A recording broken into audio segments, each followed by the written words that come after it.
Hi there, I'm Joanne Ellison, and I wanted to talk to you women about making space for God. I have it on my heart these days that women are just so busy. There's just so many things that we have on our plates, and it seems to be a growing virus for us women.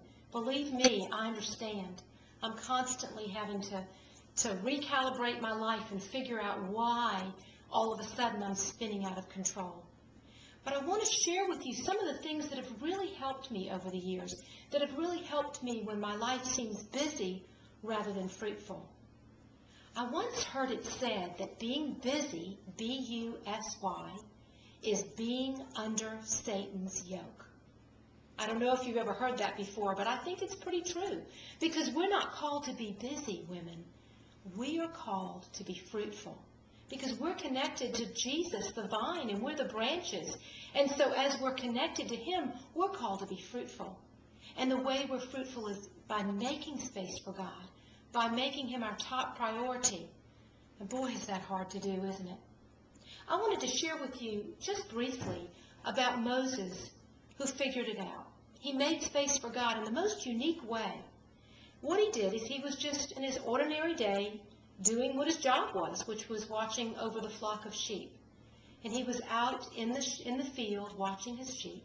Now pay attention to that, in his ordinary day. Just like for us, whether we're at our jobs, taking care of our children, the things that we do every day, that was Moses doing his work. And all of a sudden appears what appears as a burning bush. Now there are 3 points I want to make about how to make space for an encounter with God in our daily, ordinary lives. Number 1, he saw that burning bush and he didn't run the other way. And actually, even prior to that, number 1 would be he was expectant. He knew God and he expected to see Him. So for us, number 1 point is expect to see God in your ordinary day. Number 2, Moses actually turned and looked at the bush. Now I don't know about you, if I saw a burning bush, I would bolt. But you see, he was so connected with God and expecting to see God, when the burning bush showed up, he looked at it, saying, this must be God, thinking this must be God.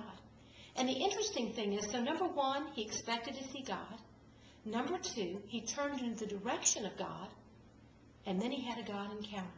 Number 3, Moses spoke.